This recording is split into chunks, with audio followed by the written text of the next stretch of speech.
சிறுகடிக்க ஆசை சீரியல்ல அடுத்த வர எபிசோடில் நம்ம மனோஜ் இருந்துட்டு கடையில் ஒருத்தர் வந்து உனக்கெல்லாம் குழந்தையே பிறக்காது அப்படின்ற மாதிரி சாபத்தை விட்டுட்டு போயிட்டாங்க.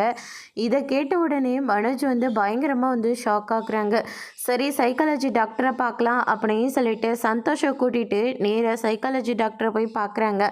நீங்கள் ஒரு 5 நாளைக்கு நீங்களே தொட்டில் கட்டி தொட்டியில் தான் தூங்கணும், பாலை வந்து புட்டியில் தான் குடிக்கணும் அப்படின்ற மாதிரி வந்து சொல்லிடுறாங்க.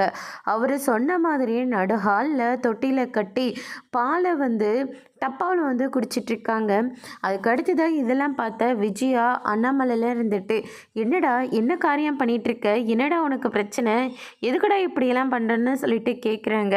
ஆனால் அவங்க யாருக்குமே பதில் சொல்லாமல் தொட்டியில் உட்காந்து பாலை குடிச்சிட்ருக்காங்க.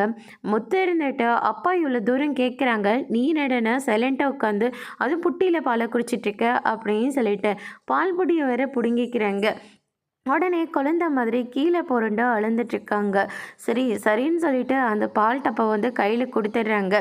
கொடுத்த உடனே வாயில் வச்சு குடிச்சிட்ருக்காங்க. டப்பாவை எடுத்தா கீழே புரண்டு அழுந்துட்டுருக்காங்க. எல்லாருமே ரொம்பவே ஷாக்கிங்காக இருக்காங்க.